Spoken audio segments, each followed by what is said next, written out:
Hello नमस्कार दोस्तों, कैसे हैं आप सभी लोग। भूगोल क्लासेस में आप सभी का स्वागत है। आज की वीडियो में आप सभी का स्वागत है। ये लेक्चर होने वाला है स्वतंत्रता, जो कि 11th क्लास में आपका सेकंड चैप्टर है पॉलिटिकल साइंस के अंदर। अभी हम फर्स्ट बुक को कंप्लीट कर रहे हैं। इसके अंदर मैंने चार टॉपिक सेलेक्ट किए हैं। इन चार टॉपिक से क्वेश्चन बनना बोर्ड एग्जाम में इंपॉर्टेंट है।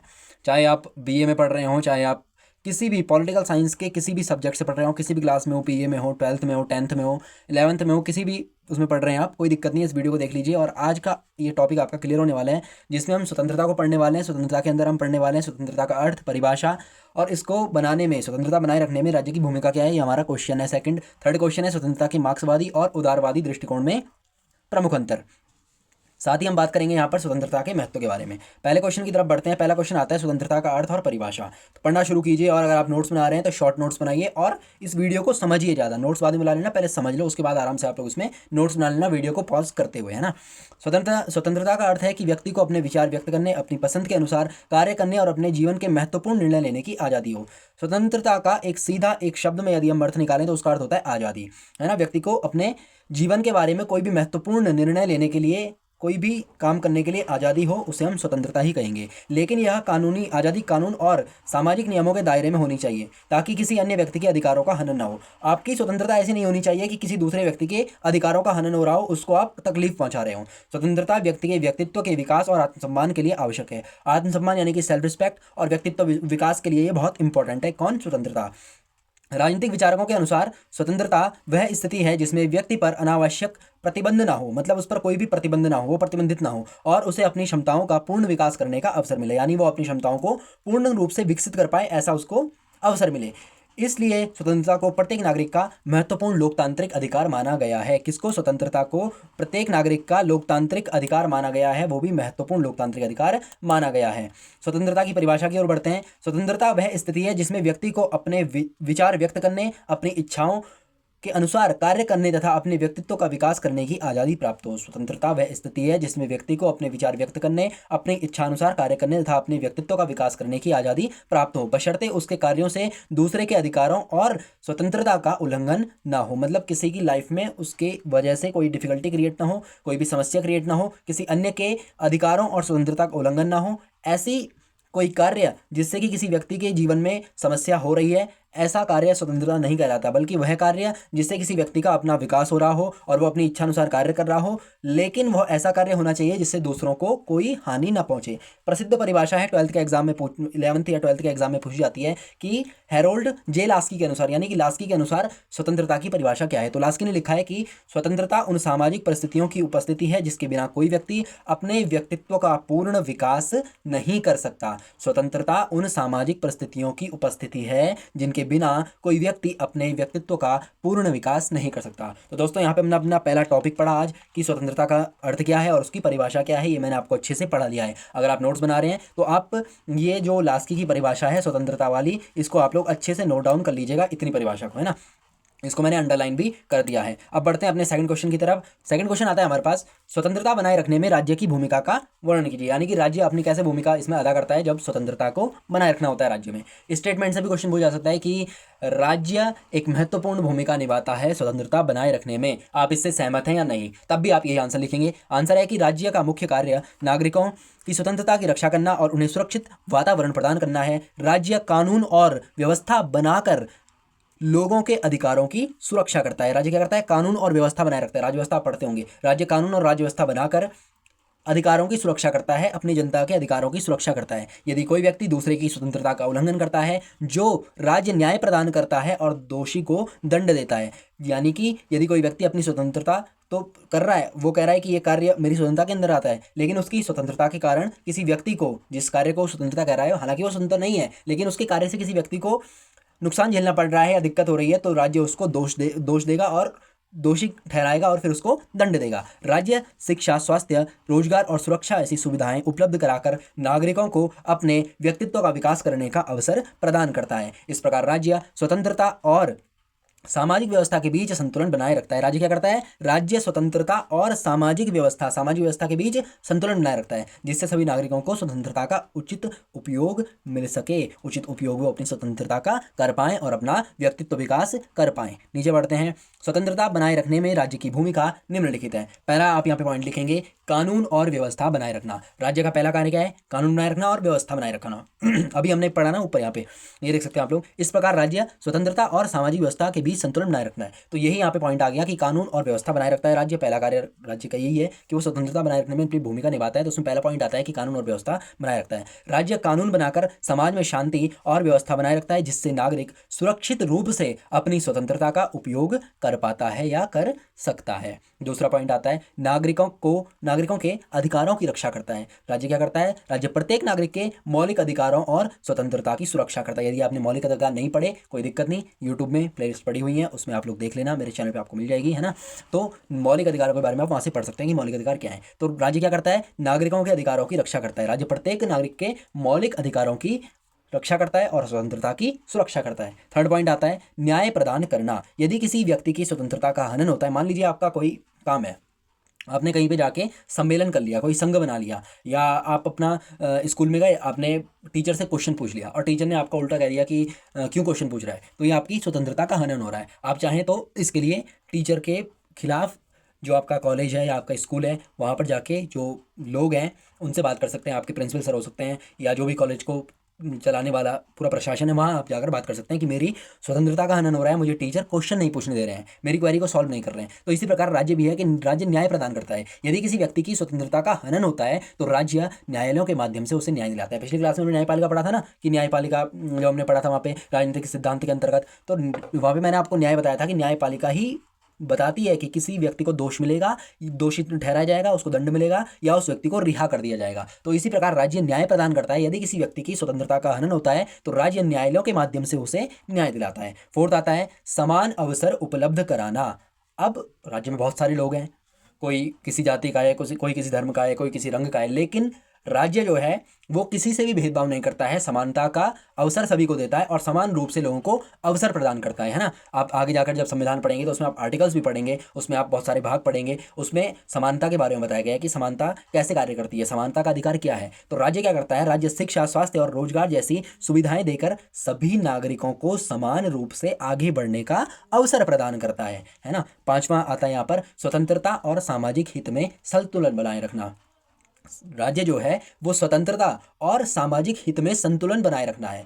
राज्य यह सुनिश्चित करता है कि किसी व्यक्ति की स्वतंत्रता से दूसरों के अधिकारों या समाज को नुकसान न पहुंचे। मान लिया, एक एग्जांपल लेते हैं कि आप हैं और आप अपने घर में रात को 12:30 बजे आप स्पीकर बजाते हैं। आपके पास बहुत बड़ा एक होम थिएटर है, आप उसको बजाते हैं और फुल लाउड करके उसको बजाते हैं। आपका पड़ोसी जो है उसको परेशानी होती है और आप कह रहे हैं ये मेरी स्वतंत्रता है, ये मेरी स्वतंत्रता है कि मैं स्पीकर बजा सकता हूँ, अपने जिस भी मैं सिंगर को सुनना चाहता हूँ, इसके भी गाने मैं सुनना चाहता हूँ, उसके मैं गाने सुनूंगा। लेकिन आपके उस स्पीकर की लाउड आवाज़ से सामने के आपके पड़ोसी को यदि दिक्कत हो रही है तो यह हुआ पड़ोसी के अधिकारों का आप हनन कर रहे हैं, आप उसकी स्वतंत्रता का हनन कर रहे हैं। तो राज्य क्या करता है कि यह सुनिश्चित करता है कि किसी व्यक्ति की स्वतंत्रता से, यानी आपके स्पीकर बजाने से किसी दूसरे यानी पड़ोसी के अधिकारों का कोई नुकसान ना पहुंचे, उसके अधिकारों का हनन ना हो। निष्कर्ष पर चलते हैं। निष्कर्ष कहता है कि राज्य की भूमिका नागरिकों की स्वतंत्रता की रक्षा करना और ऐसा वातावरण क्रिएट करना है जहां सभी लोग अपने अधिकारों का सुरक्षित और जिम्मेदारी पूर्वक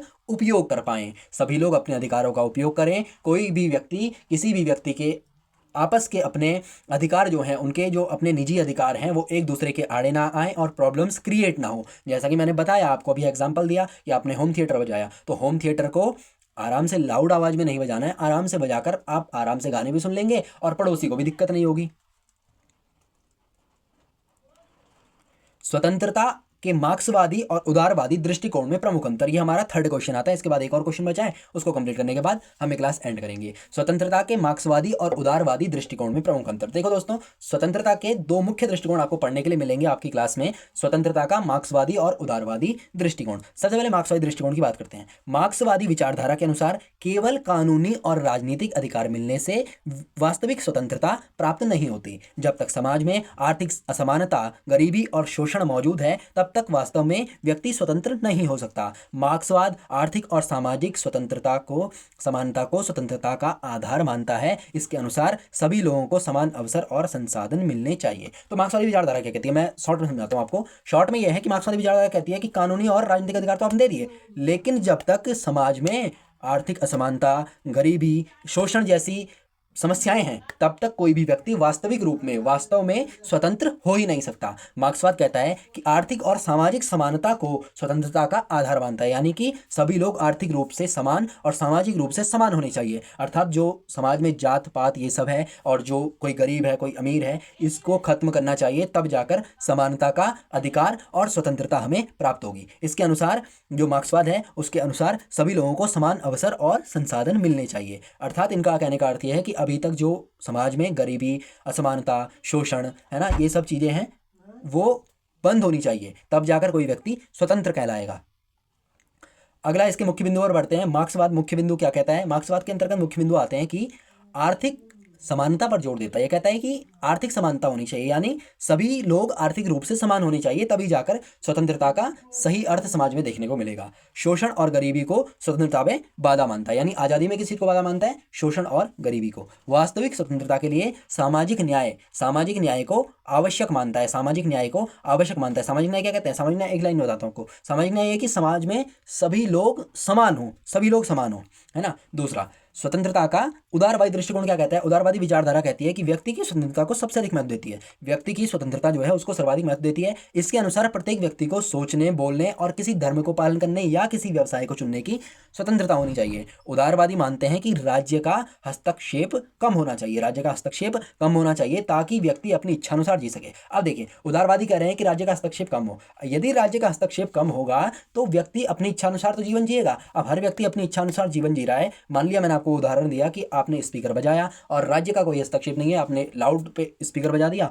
अब क्या होगा? ऐसे में समस्याएं क्रिएट होंगी जनता के बीच, है ना, इसके मुख्य बिंदु क्या है कि व्यक्तिगत स्वतंत्रता पर जोर देता है और राज्य के सीमित हस्तक्षेप का समर्थन करता है। कहता है कि राज्य को कम हस्तक्षेप करना चाहिए किसी भी व्यक्ति की स्वतंत्रता में। मौलिक अधिकारों और लोकतंत्र को महत्व देता है। किसको महत्व देता है? मौलिक अधिकारों और लोकतंत्र को महत्व देता है। अब पढ़ते हैं मार्क्सवादी और उदारवादी दृष्टिकोण में प्रमुख अंतर। सबसे पहले स्वतंत्रता का आधार। मार्क्सवादी जो है वो आर्थिक और सामाजिक समानता को स्वतंत्रता का आधार मानते हैं, लेकिन जो उदारवादी हैं वो इसके ठीक विपरीत हैं। वो व्यक्तिगत अधिकारों और स्वतंत्रता को ही आधार इसका मानते हैं।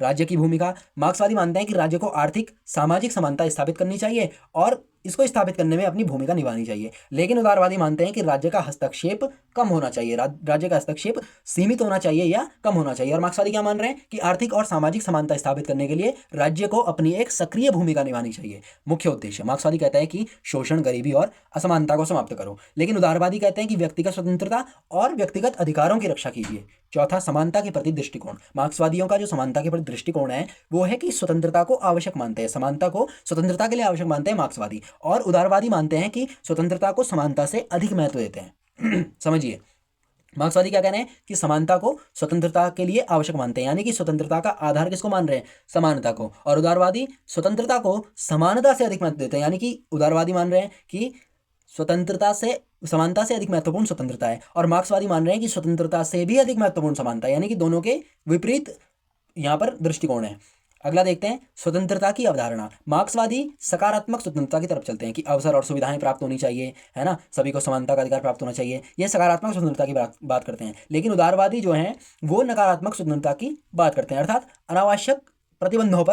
अनावश्यक प्रतिबंधों के अभाव पर जोर देते हैं, यानी कि अनावश्यक जो प्रतिबंध है उनका जो अभाव है उस पर जोर देते हैं। आर्थिक व्यवस्था के अंदर हम बात करें तो मार्क्सवादी सामूहिक स्वामित्व और समाजवाद का समर्थन करते हैं। मार्क्सवादी क्या है? मार्क्सवादी कह रहे हैं कि समाजवाद का समर्थन करते हैं और सामूहिक स्वामित्व का समर्थन करते हैं, लेकिन उदारवादी जो है वो निजी संपत्ति और मुक्त बाजार का समर्थन करते हैं, यानी कि मुक्त बाजार यानी कि फेयर कॉम्पिटिशन का समर्थन करते हैं उदारवादी। और मार्क्सवादी कहते हैं कि सामूहिक स्वामित्व होना चाहिए, सबका स्वामित्व होना चाहिए और समाजवाद होना चाहिए, लेकिन उदारवादी क्या कह रहे हैं, निजी संपत्ति होनी चाहिए, किसी व्यक्ति के पास अपनी संपत्ति है वो निजी संपत्ति होनी चाहिए, राज्य के पास कोई संपत्ति है वो निजी होनी चाहिए। लेकिन मार्क्सवादी क्या कह रहे हैं, सामूहिक स्वामित्व होना चाहिए और समाजवाद का समर्थन होना चाहिए, समाजवाद होना चाहिए मुख्य चिंता। अब इनकी मुख्य चिंता पढ़ लेते हैं। समाजवाद की जो मार्क्सवाद की जो मुख्य चिंता है वो है आर्थिक शोषण को समाप्त करना चाहते हैं। इनका उद्देश्य भी यही है। मार्क्सवादी विचारधारा का उद्देश्य क्या है कि आर्थिक जो शोषण है, जो गरीबी जिसको हम कहते हैं, उसको समाप्त करना चाहिए। लेकिन उदारवादी जो है वो कहते हैं कि व्यक्ति की पसंद और स्वतंत्र निर्णय लेने के अधिकार की रक्षा होनी चाहिए। यानी कि व्यक्ति की पसंद है, अब व्यक्ति की पसंद सकारात्मक भी हो सकती है, व्यक्ति की पसंद नकारात्मक भी हो सकती है, और स्वतंत्र निर्णय लेने की के अधिकार की रक्षा होनी चाहिए। तो ये आपका यहाँ पे हो गया मार्क्सवादी और उदारवादी दृष्टिकोण। इसको आप लोग पॉइंट टू पॉइंट जब अपनी कॉपी में नोट करेंगे तो आपको धीरे धीरे खुद ब खुद समझ में आने लग जाएगा। अभी आपको शायद इस वीडियो से इतना ज़्यादा समझ में ना आए, लेकिन जब आप इस वीडियो को शायद जब दोबारा देखेंगे या अपने नोट्स दोबारा पढ़ेंगे तो आपको समझ में आने लग जाएगा कि उदारवादी और मार्क्सवादी में क्या मेनली डिफरेंस है। इसके बाद में एक और वीडियो बनाऊंगा, इसमें उदारवादी मार्क्सवादी के बारे में बताऊंगा। अगर आपको इस वीडियो में एक्सप्लेन नहीं कर पाया तो अगली वीडियो आप ठीक से देख लेना, उसमें मैं बिल्कुल आसान शब्दों में बताऊंगा। शायद इसमें थोड़ा सा आपको डिफिकल्टीज फेस करनी पड़ रही हूँ। अब उदारवादी और मार्क्सवादी दृष्टिकोण में निष्कर्ष देख लेते हैं। उदारवादी दृष्टिकोण, इसमें समझ लेना, अब यहाँ पे पूरा जो निष्कर्ष है उसमें पूरा आपको समझ में आ जाएगा, पूरी समरी समझ में आ जाएगी। उदारवादी दृष्टिकोण व्यक्ति की आज़ादी को प्राथमिकता देता है। उदारवादी कहता है कि व्यक्ति की आज़ादी को प्राथमिकता देता है, जबकि मार्क्सवादी दृष्टिकोण आर्थिक और सामाजिक समानता को वास्तविक स्वतंत्रता का आधार मानता है। यानी कि दृष्टिकोण जो कहता है मार्क्सवादी दृष्टिकोण, वो कहता है कि आर्थिक और सामाजिक समानता स्वतंत्रता का आधार है। दोनों विचारधाराओं का लक्ष्य मानव विकास है, लेकिन स्वतंत्रता प्राप्त करने के तरीके उनके अलग अलग हैं। अब चलते हैं चौथे क्वेश्चन की तरफ। स्वतंत्रता का महत्व बताइए। ये क्वेश्चन आपसे हो जाता है और इंपॉर्टेंट क्वेश्चन भी है कि स्वतंत्रता का महत्व बताइए।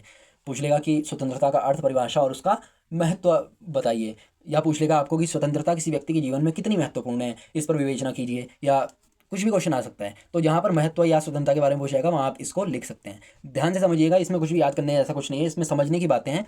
और पॉलिटिकल ऐसा सब्जेक्ट है, इसको आप समझ लेंगे एक बार तो आपको कहीं भी प्रॉब्लम नहीं होगी, आपके दिमाग में खुद ब खुद पॉइंट्स क्रिएट होने लगते हैं। स्वतंत्रता मानव जीवन का एक महत्वपूर्ण अधिकार है, जिसके बिना व्यक्ति अपने व्यक्तित्व का पूर्ण विकास नहीं कर सकता। सही बात है, स्वतंत्रता मानव जीवन का एक बहुत महत्वपूर्ण अधिकार है, इसके बिना किसी व्यक्ति का संपूर्ण विकास नहीं हो सकता। स्वतंत्रता व्यक्ति को अपने विचार व्यक्त करने, शिक्षा प्राप्त करने और अपनी क्षमताओं का उपयोग करने का अवसर प्रदान करती है। लोकतांत्रिक व्यवस्था में स्वतंत्रता का विशेष महत्व है, क्योंकि यह नागरिकों को सम्मान और आत्मविश्वास से जीने में सहायता करती है। ये इंपॉर्टेंट पॉइंट आ गया यहाँ से, ये यहाँ से इंपॉर्टेंट पॉइंट आ जाता है कि लोकतांत्रिक व्यवस्था में स्वतंत्रता का विशेष महत्व है, क्योंकि यह नागरिकों को सम्मान और आत्मविश्वास के साथ जीवन जीने में सहायता करती है। ये पॉइंट आप लोग नोट कर लीजिएगा अगर आप नोट्स बना रहे हैं। स्वतंत्रता का महत्व, तो इसमें 5 पॉइंट मैंने क्रिएट कर रखे हैं। व्यक्ति के विकास में सहायक होती है, अभी हमने ऊपर पढ़ा था ना कि इसके बिना व्यक्ति का पूर्ण विकास नहीं हो सकता। तो पहला ही पॉइंट बन गया कि व्यक्ति के विकास में सहायक होती है। स्वतंत्रता व्यक्ति को अपनी प्रतिभा और क्षमताओं का विकास करने का अवसर देती है। यानी कि स्वतंत्रता है, उसके बिना आप अपनी प्रतिभाओं और क्षमताओं का प्रदर्शन या विकास कैसे कर पाएंगे। जब आपका स्वतंत्रता होगी तभी आप अपने किसी स्किल का या अपने किसी पैशन को फॉलो करके और अपनी क्षमताओं को विकसित करके आप आगे बढ़ पाएंगे। अगर आपके पास पढ़ने की स्वतंत्रता ना हो और आपका पढ़ने का मन हो तो आप कैसे पढ़ पाएंगे। वही सेम पॉइंट यहाँ पे आता है कि व्यक्ति के विकास में स्वतंत्रता सहायक होती है। सेकंड पॉइंट आता है विचार और अभिव्यक्ति की स्वतंत्रता। अभिव्यक्ति से आप समझिए कि आपका कोई पॉइंट है, मान लीजिए कोई भी एक टॉपिक चल रहा है देश में, मान लीजिए लोकतंत्र पर कोई टॉपिक चल रहा है, चुनाव के कोई मुद्दे चल रहे हैं, और उसमें आपसे पूछा गया कि आप कांग्रेस पार्टी को वोट देंगे या भारतीय जनता पार्टी को वोट देंगे। तो आपके पास अधिकार कहाँ से आया कि आप अपनी बात को लोगों के सामने रख पाएं। ये आया अभिव्यक्ति की स्वतंत्रता से। बहुत आसान भाषा में समझा रहा हूँ आपको ताकि आपकी बात समझ आए। विचार और अभिव्यक्ति की स्वतंत्रता, व्यक्ति अपने विचार खुलकर व्यक्त कर सकता है और नए विचारों का आदान प्रदान कर सकता है। अब आप लोग बैठे रहते हैं क्लासरूम में आप अपने दोस्त से पूछते रहते हैं जब चुनाव का टाइम आता है कि तुम किस पार्टी को वोट दे रहे हो, और दोस्त पूछता है तुम किस पार्टी को वोट दे रहे हो। तो ऐसी ही बातें चलती होती हैं। तो इन विचारों का आदान प्रदान आप किस किस अधिकार से कर रहे हैं। स्वतंत्रता यानी कि अभिव्यक्ति की स्वतंत्रता के अधिकार के तहत आप इन चीज़ों को कर पा रहे हैं। व्यक्ति अपने विचार खुलकर व्यक्त कर सकता है और नए विचारों का आदान प्रदान कर सकता है। तीसरा आता है लोकतंत्र की सफलता का आधार। स्वतंत्रता के बिना लोकतंत्र सफल नहीं हो सकता। अब लोकतंत्र में क्या है, लोकतंत्र में अभी मैंने वोट का आपको बताया ना कि आप किसको वोट दे रहे हैं, आप किसको मतदान कर रहे हैं, भारतीय जनता पार्टी, कांग्रेस पार्टी, या कोई आपकी रीजनल पार्टी, क्षेत्रीय कोई पार्टी है, आप किसको वोट दे रहे हैं, वो आपका अपना अधिकार है। अगर आपसे यह अधिकार छीन लिया जाए, है ना, स्वतंत्रता का अधिकार छीन लिया जाए और आपको दबाव बनाया जाए कि आप इसी पार्टी को वोट दो, कोई भी XYZ कोई भी पार्टी है कि आप इसी पार्टी को वोट दो, तब क्या होगा। तब लोकतंत्र कैसे बन पाएगा? तो वो तो मोनोपोली टाइप का हो गया, वो तो आपका राजतंत्र कहलाएगा, फिर लोकतंत्र कहाँ से कहलाएगा? तो लोकतंत्र की सफलता का आधार क्या है? स्वतंत्रता के बिना लोकतंत्र सफल नहीं हो सकता, क्योंकि नागरिक अपने अधिकारों का उपयोग कर ही नहीं पाएंगे यदि वह स्वतंत्र नहीं होंगे। चौथा पॉइंट आता है, समझ में आया होगा आई होप। आत्मसम्मान और आत्मविश्वास बढ़ाती है। स्वतंत्रता क्या करती है? आत्मविश्वास और आत्मसम्मान बढ़ाती है। स्वतंत्रता व्यक्ति को सम्मान पूर्वक जीवन जीने और स्वयं निर्णय लेने की शक्ति देती है। अभी आप कुछ टाइम बाद जब 12th में होंगे तब आप एक वर्ड पढ़ेंगे, संप्रभुता या संप्रभु। तो स्वयं निर्णय लेना ही संप्रभु का अर्थ कहलाता है। व्यक्ति संप्रभु कब होगा? वो अपने निर्णय स्वयं लेता है, इसलिए वह संप्रभु कहलाता है। तो यदि उसके जीवन में स्वतंत्रता होगी नहीं तो सम्मानपूर्वक जीवन कैसे जिएगा और स्वयं निर्णय कैसे लेगा? तो आत्मसम्मान और आत्मविश्वास को बढ़ाने का कार्य स्वतंत्रता करती है। नेक्स्ट पॉइंट आता है कि समाज और राष्ट्र में प्रगति में सहायक होता है। जो आपकी स्वतंत्रता है वह समाज और राष्ट्र की प्रगति में सहायक है। स्वतंत्र नागरिक नए विचारों और कार्यों के माध्यम से समाज और देश के विकास में योगदान देते हैं। अब मान लीजिए आप स्वतंत्र ही नहीं हैं, तो आप अपना विकास जब स्वयं नहीं कर पाएंगे तो देश का विकास कहाँ से करेंगे? जब आप स्वयं संप्रभु कहलाएंगे या जब आप स्वयं स्वतंत्र कहलाएंगे तब जाकर आप पहले अपना विकास करेंगे। जब धीरे धीरे आपका विकास हो पाएगा तब धीरे धीरे इस देश का भी विकास होगा। तो समाज और राष्ट्र की प्रगति में सहायक है कौन? स्वतंत्रता प्राप्त करने वाले नागरिक नए विचारों और कार्यों के माध्यम से समाज और देश के विकास में योगदान देते हैं। अब इसके निष्कर्ष की ओर बढ़ते हैं। स्वतंत्रता प्रत्येक व्यक्ति के सर्वांगीण विकास और लोकतांत्रिक समाज की प्रगति